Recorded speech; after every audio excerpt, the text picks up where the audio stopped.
Welcome to Kicking It with Sensei. And today we're joined by Master John Olds of Rising Phoenix Martial Arts. And you're very welcome, John. Thank you so much for And having me. Really honored to be here. I've been following your YouTube channel and you got a lot of great guests on, and it's a pleasure to be here and talk to you myself. excellent. It's great to have you on after being on your podcast not that long ago. And Yeah, it's an honor to have you. yeah. And could you just give the audience a little bit of background into your martial arts? Absolutely. So, I started training in Taekwondo when I was 5, and over the years I've trained under 5 different Taekwondo instructors. But when I was 15, I started getting into mixed martial arts. I trained under a Taekwondo instructor who also taught Hapkido, Judo, Jiu-Jitsu, a little bit of boxing integrated. And that kind of opened my eyes to a whole new world, a whole new way of thinking about the martial arts. And I kind of entered into an era where I was just training a lot of different things. I'm a 6th degree black belt in Taekwondo, and I'm certified by the Kukkiwan, the Chungno-kwan, and the Jido-kwan, which are 3 different international organizations. But then I also have a purple belt in Brazilian Jiu-Jitsu, and I have lesser ranks in karate and Okinawan Kobudo. So about when I was 25, I moved to Korea to continue training, and I was working over there with the Korean national team, Jeonju University, Vision University, Hanguk Hakyo, which is the physical education university of Korea. And when I was training, I was also working for the Jalabukta Taekwondo Association. I did that for some years, and then I met my wife, and we moved back to the States. And about 4 years ago, we started our school here in Kyle, Texas, which is a suburb of Austin, Texas. So yeah, I've been doing it about 30 years. I've been teaching about 20. And it's my passion, my love. And the greatest thing about the martial arts is you can never learn it all. As I grow more in my grappling, and I got to go back and work on my striking or my weapons, and it's just so much to discover and explore. And I love learning, and I love teaching it to other people as well. I've always found too that even working on striking improves the grappling side of things. Like there's a lot of transferable skills there Absolutely. And there's kind of a fusion in there too, with kind of the ground and pound, where you're learning how to strike from more of a grappling position, which I think is also interesting as well. Excellent.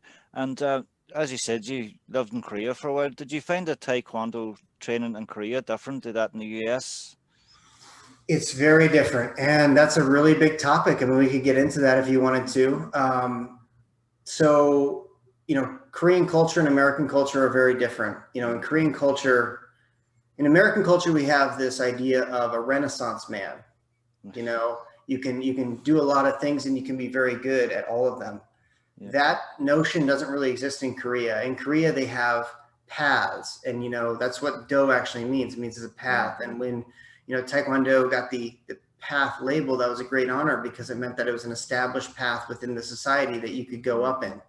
And when in Korean culture, they're really like, once you pick a path, you have to stay on it, and then you have to focus on it. And they have hobbies, but when they say hobby, they really mean they're training probably 5 times a week as like a semi-professional in that particular sport or hobby or whatever. So they're always very serious. They're very serious about whatever they do.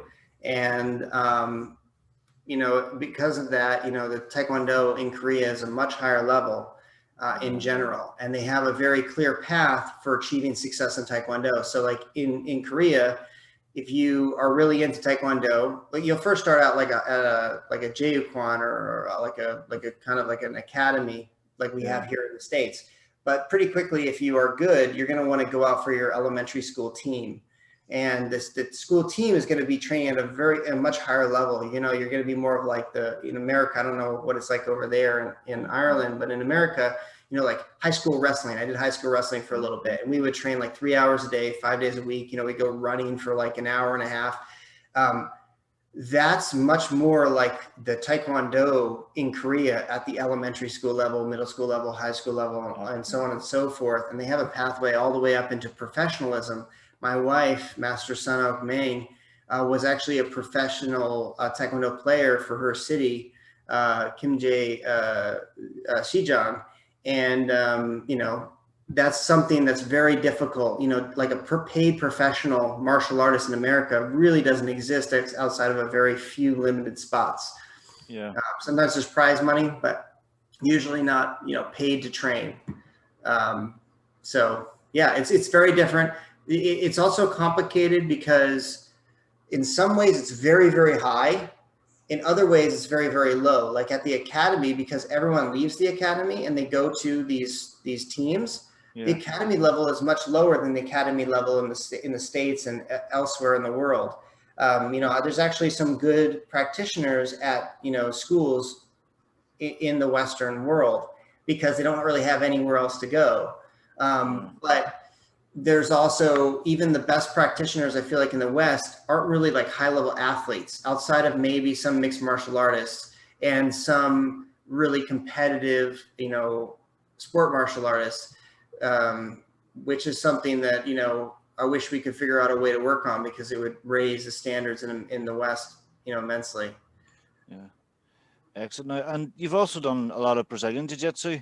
Do you find that's helped you with your Taekwondo as well? And yeah, so I think my Taekwondo has kind of helped my Brazilian Jiu-Jitsu. I'm pretty flexible. I've been stretching like my whole life. And so there's a lot of moves that I can do in BJJ that a lot of people wouldn't, ordinarily attempt. Like, for example, someone gets on mount on top of me. I don't know how much you know about grappling and whatnot, but a mount on top of me, I have a kind of signature move I love to do where I push my hands up on their armpits and then I throw my legs all the way up around them, grab their head and pull myself out from underneath behind them, which is something that, I can get away with because I'm really, really flexible. But a lot of people that would be like, they're like, whoa, I've never seen someone do that. And I do it routinely as one of my signature moves. And those kind of things, or helped. And then also Taekwondo really focuses on a couple of key things that I think are really essential for every martial artist: flexibility and footwork. Immensely, which is immensely important for everything. It's super important for striking, but it's also really important for grappling because if you have quick footwork, you can get into position to throw. You can stay stable when other people would go down. And even when the person's down on their back and you're moving around and you're trying to pass their guard, good footwork can like put your knee on their belly, pass their guard really fast.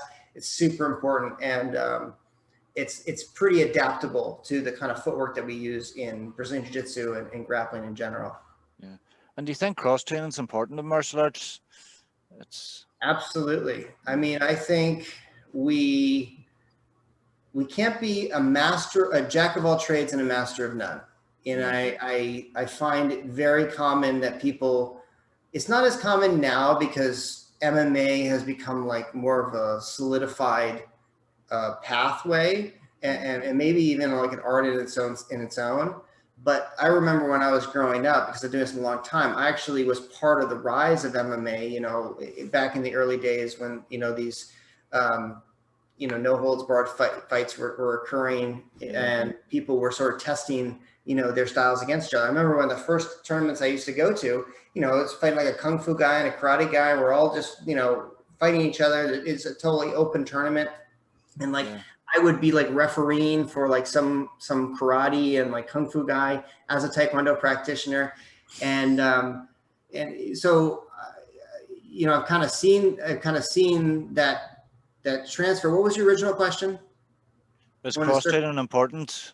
Oh yeah, and I was talking about don't want to be a jack of all trades and a master of none. So like back in that time, you saw a lot of people kind of dabbling, and you always kind of see that people kind of dabbling. They do a little bit of Taekwondo and a little bit of Jiu-Jitsu and a little bit of Hapkido, and then they try to wrap it all up, and that's not useful because you don't really know anything. You don't have a strong game that you're playing.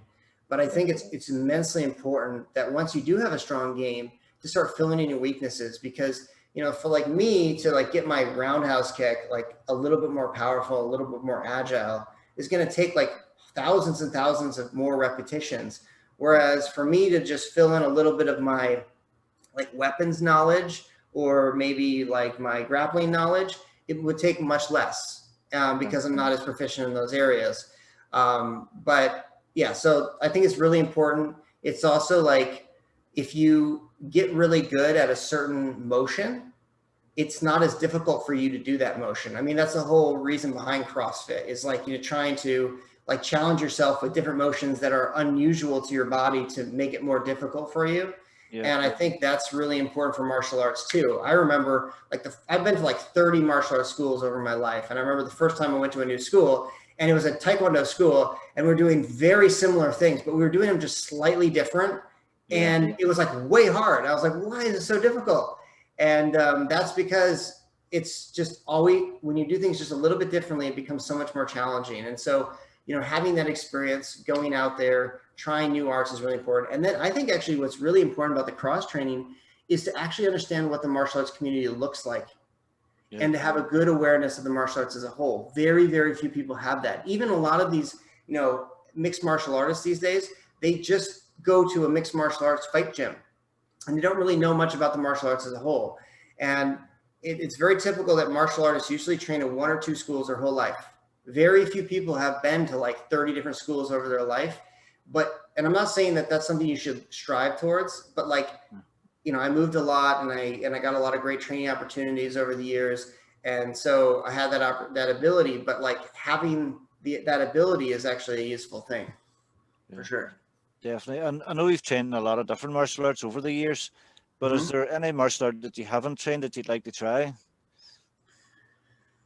Yeah. I really wanted to, well, I have done this. I've done judo, but there was a period where I wanted to go to Kodokan and train in judo, because they have this really great program where you can go there, live there, and just train. And those kinds of residency programs are really cool. And it's a little hard for me to do it now. I have kids and a family and a school, but I remember like when I was going off to Korea at that time, where I was just a young college graduate, those kind of programs were really interesting to me. I wanted to go to, you know, to the Gracie Academy in Brazil, and, you know, all these kind of places were really cool to me. I think going to you know, a Shaolin temple and training there with like the martial monks would be really interesting. Yeah. Doing like, I mean, I could go on forever, but every martial art has something beautiful to teach us. And like with the Kung Fu, like their Iron Dao training is absurd. Like their physicality is amazing, doing push-ups on like one finger and all that kind of stuff. And taking I don't know if I'm really excited to try this out, but like taking like a battering ram to your groin, like repeatedly, or strapping yourself into a tree and going up against a tree. Like that stuff is intense. I got a lot of respect for it. My daughter wants to do that. Actually, she wants to go to Shaolin to train in one of the temples for a year before she goes to college, but I don't think she realizes the intensity of the training. So hopefully she'll forget about it by the time she's 17, 18. So I mean, I bet she would do well, you know, if she's prepared. I really think, like, you know, when I was over in Korea, I was training 8 hours a day, 6 days a week. And I had been, before I went to Korea, training about 4 hours a day, 6 days a week. But I had been doing it like in classes. Like I would do like, you know, I would go to my academy, and they had like 4 classes stacked, you know, back to back, and we'd have a little drink break and stuff like that. And we'd have like, you know, competition team on the weekends and whatnot. But that is very different than doing 8 hours of like athletic hardcore training, where you're basically, you know, like my wife, for example, she went to a physical education high school, and she boarded there, lived like with her coach, who like monitored what she ate, told her when to sleep, told her when to train, you know, and with that, you know, you're training like 2-hour blocks, really intense. Then you like, you know, get something to eat, then you train 2 more hours, then you get something to eat, go to sleep, take a nap, then you get up, you train 2 more hours, like this kind of thing, where it's just like super, super intense. And I'll tell you what, my training was a little bit more all over the place. I was training a lot of different places, but you know, after 8 hours of training, you just don't even want to stand anymore. Like it's not even physical anymore. It's just mental. You're just checked out. You know, it's just like, that's a long time to be moving around and doing stuff. it is, yeah. I remember I had to do 2 8-hour days to get my black belt, my first dan, and even just 2 days, and I was done. I couldn't have done another minute, but it was tough training now. And what do you feel you've got out of the martial arts outside of the dojan? And What have I learned from the martial arts outside of Yeah. them? Yeah. Man, I feel like martial arts is, so I tell people a story that was told to me by my Apache Wolverine fighting martial arts instructor, and he had trained under a Apache a Shadow Scout, a Native American, and this Native American told him the story. It was called the story of the hare, and basically goes like this.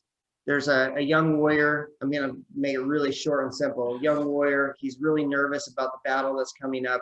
And so he's tossing and turning in bed. And he knows if he doesn't get to sleep, he's going to perform really poorly on the battlefield. So he goes to the top of the mountain to seek like the shaman to figure out a way to go to sleep. And the shaman like listens to him gripe and complain. And then at the end pulls one of his curly hairs from his head and hands it to him. And the warrior looks at it like kind of perplexedly, and the shaman says, straighten the hair. And so the warrior tries to straighten the hair, and of course it's like impossible. He's trying to get his hand in hand and press it out and whatnot. And eventually he gets really upset and he throws it on the ground. He says, I don't get it. Like what does this have to do with anything? And he says, yes, but for a moment were you not thinking about the battle tomorrow? And martial arts is like this. It's like a hair. Everything we do, when we punch in the same spot every single time, we teach ourselves to have absolute focus. When we pick ourselves up off the ground, despite our fatigue, we teach ourselves to have indomitable spirit. These kinds of things are actually the most important thing to take away from the martial arts. Like, you will use those self-defense skills maybe once or twice in your life if you're really unlucky, but you're going to use those leadership life skills every single day of your life. And I think for me, when I was young, I was very competitive and I wanted to be like Bruce Lee, and I was really into that. But I think over the years, I've learned that the most important thing to take away from the martial arts are those leadership life skills that in betterment of your life, that is so much more tangible and everlasting. Yeah, definitely. And what advice would you give kids starting out in the martial arts journey, or adults even in that case? It'd be. Yeah. So first thing is you need to develop a passion, and passion is not developed quickly. In Korea, they push. Everything is push. You got to go into the crucible. And a lot of times these kids get burned. And I can't tell you, when I was over in Korea, every single person I knew or trained with was either a national champion, world champion, or Olympian. And almost every single one of these people, they're like checked out. They're just like done. Like they had no passion left for it at all because they've been just push. Whereas like me, I was like super excited to train and super excited and passionate about everything I was doing. And it's because, growing up in America, when I first started, I trained 3 or 4 times a week and, maybe an hour at a time. And I kind of was able to kind of build up this passion. I wasn't just throwing in like, I trained 4 hours a day, boom, boom, boom. You got to do this. It's like, if you're not good, you're going to be a failure to the family. I didn't have that kind of pressure, and it allowed me to build my passion. And that passion has kept me going. I'll tell you what. So my wife graduated from university with a degree in Taekwondo, which is something you can do over there. And most of her friends who graduated with a degree in Taekwondo have now stopped doing Taekwondo, which is crazy because those people are like national champions. Any one of those people could come over to America and they would be like one of the best people in the whole state. And yet they just quit because they're just burnt out and they don't have the passion to kind of keep them going through. And so I think, with martial arts or with anything, it's like the tortoise and the hare, start slow, build your passion. As you start seeing success, set some goals for yourself, and then like align your training to meet those goals. Like if you want to be a national champion, you're going to have to start increasing your training and do it, but do that like after you've been training for many years and you kind of, self-identify as a martial artist. Yeah, definitely. And I know, especially here in the Western world kind of thing, a lot of people were influenced by movies and the martial arts, and that kind of got their passion going. But do you have a favorite martial arts movie? Oh man, Karate Kid, the original Karate Kid, I think is my favorite. I've watched a lot of other movies over the years that I really like.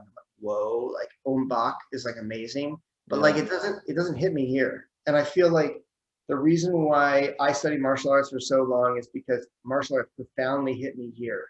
Yeah. And you know, while I really respect the techniques, you know, and those, there's another one that comes to mind is oh man, I can't remember. Apartment, I think is what it's called. It's just like this crazy fight scene through like this whole complex. It's basically the whole movie. Just phenomenal martial arts, but it's just it doesn't have the tenor that I'm looking for, and the sort of moral, um, you know, searching fulfillment that I really need and crave. So I'd say Karate Kid, the original Karate Kid. All the Karate Kids are good. I really like Cobra Kai right now. I'm super digging it. I love how just real and like gray it is. You know, everyone's kind of good and bad, and it's really telling a human story, which is something we really need. I like how they take the original films and actually flip the whole script on it, and Johnny comes back as the guy that you want to support rather than the bully from the original. But yeah, it was a great angle they took on it. for sure. But Yeah. it's kind of left it now with all the original cast coming in. You're wondering what's their personality going to be at now, Yeah. kind of thing. Yeah. Have you any of the original cast from the Karate Kid that you'd like to see in Cobra Kai? I mean, Mr. Miyagi, but I don't think that's possible. Yeah, I mean, besides him, I'm excited to see what's his girlfriend. I don't want to. I don't want to spoil it for anyone, and I'm only on the 5th episode of season 3 because I'm watching it with my school. But it looks like what's her name? The girl, the love Ali with an A, is it? Yeah, Ali, whatever. Looks like she's coming back in, so I'm really excited for that. That's going to be an interesting twist, and yeah. Yeah, I'm hoping for Mike Barnes from Karate Kids 3 now, but okay, nice. I've watched the other ones, but it's been so long. I don't really remember them as well. Yeah. Would you have any books you would recommend? Absolutely. Yeah, I mean, I studied English in college, and I'm not as much anymore because I just don't have as much time. But I used to be an avid reader, and the best martial art book, I think, for beginning martial arts to kind of just something light. You know, you don't want to like read the Hagakure or something really dense or like the Tao Ji Kundo when you're first getting into the martial arts. Like those are great books, but those books are really dense and they require, I feel like, some education in the martial arts to understand. Yeah. And textbooks are great, and I have tons and tons of them, but they're not going to really inspire you. And like what I always tell my beginning students is that the first part of your journey, the journey from white belt to yellow belt, is all about building passion and inspiring you. And the first book that I usually prescribe to people is a little book. It's a white book. It's got a little black belt on the front of it. It says Zen in the Martial Arts, and it's by Joe Himes. And it's just it's very easy. It's like every chapter talks about a different sort of life lesson that he learned from Bruce Lee, working with him. And, he's not like this amazing martial artist, but he's a good writer. And I think that comes out, and it reminds me of how, the martial arts in Karate Kid or Cobra Kai is not that good, but like the story is what's important. Right. And so, like I've read all these great martial artist books, and like they're all kind of like half punch drunk, and they don't have like this really seminal things to say with their writing because they're not writers. They're martial artists. They're athletes. Yeah. And the people who actually are really worth reading sometimes are not the greatest martial artists. They're people who understand the warrior ethos and can articulate it in a beautiful way that will inspire you. And I think that book is a good example of that. Excellent. I know there's actually a good book coming out in the next few weeks by Sean Kanan that done Mike Barnes in the original Karate Kid films. He actually got a book coming out, I think it's early next month now. Okay, so awesome. I'll have to look it up. Worth reading. And would you be on the Cobra Kai or the Miyagido camp? Which side would you be? Closer to you. I always ask every guest this. So yeah. So my whole life I've been Miyagi-Do, of course, yeah. and it's kind of weird because, I went to we have a big martial arts association here in the States, which attracts people from all over the world. It's called MAIA, Martial Arts Industry Association. And I remember I went there like a few years ago before Cobra Kai really was even known. And there was a table that was selling Cobra Kai patches. And that's all they were selling. They weren't selling Miyagi-Do patches. They were just selling Cobra Kai patches. Yeah. And I was like really kind of taken aback because at that time, Cobra Kai wasn't out. We didn't see all like the beauty of Cobra Kai. And I was like, why do people want to buy the Cobra Kai patch? I want to buy the Miyagi-Do patch. And I think it's really because Cobra Kai resonates with like the Western, what inspires Westerners to do martial arts a lot of times. It's like more of the Western lens of karate. Yeah. And Miyagi-Do is more of like the Asian approach. And, Asians tend to be like all my Korean friends, like I'm in a lot of different communities in the martial arts world. I'm in like more of the sport karate community and the MMA community. And I'm in like the traditional Korean martial arts community and all these different communities. And I'll tell you what, the traditional Korean martial arts community is the best community. These guys are so soft and gentle and kind and understanding. And in a way that like, I kind of like when I go to like hang out with more of my Western martial art buddies, they're just kind of like hard and don't seem to really understand like why we're learning self-defense. It's a lot about posturing, kind of puffing your chest out, kind of intimidating people. And I'm not saying everyone's like that in the West. I'm not like that, and you don't seem like that. You seem like a really sweet and earnest person. But like there's this sort of prevailing culture in the West, in the martial arts world, that is kind of showy, kind of aggressive, kind of extremely competitive. And that kind of culminates in the Cobra Kai mentality. And I think that's why a lot of people are fascinated with it. But me personally, I would be Miyagi-Do probably all the way. I think there are some great lessons in, that we've learned from the West, mixing ideas, MMA and all that kind of stuff is really important. But, I think both cultures have something great to teach us. Excellent. I think I've asked 40 people that question on the podcast, and I've only had one person say Cobra Kai so far. But hey, okay, good. All right. Good now. Maybe I'm misunderstanding that. But and finally, John, how can people find you online and get in touch with you? Yeah, so you can find my school's called Rising Phoenix Martial Arts, and you can look us up online at risingphoenixtkd.com. We offer in-person lessons here at our studio in Kyle, Texas, as well as virtual lessons anywhere in the world. We also have a really interesting virtual program, which has like a technique and theory vault, which is like all sorts of techniques that you can explore and watch videos on.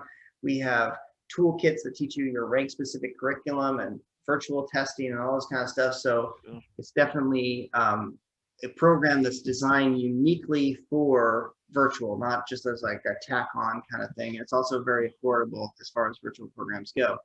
But yeah, those are two ways, risingphoenixtkd.com. You can give me a call at our number here, 512-975-9520.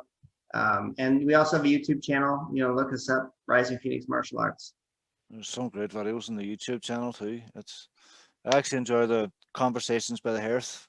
Thank you. Greg Koval was on a few weeks back. Big fan of Greg's, but ours is super small. When COVID hit, we were like, okay, well, how can we continue to grow? Because like we couldn't even be open for a little while, and we're like, we'll go check out our YouTube channel. We always had one like kind of tiny, and tried to put a little effort into growing it. We haven't probably focused on as much as we'd like to, because fortunately in Texas we got back to training on the mats, and I've been pretty preoccupied with just teaching in the day-to-day classes. But I try to have people on that I really like and respect, and I've really enjoyed having conversations with them. I just love talking about the martial arts. Excellent. And it was a pleasure having you on today, John. And thank you so much. Hopefully we can keep in touch and do this again sometime. Yeah, absolutely. Perfect. Okay, and Come to thank you. Texas, look me up, and if I'm in Ireland, I'd love to stop by and train with you, sir. Definitely now, definitely. Okay, Dan, thank you. Take care.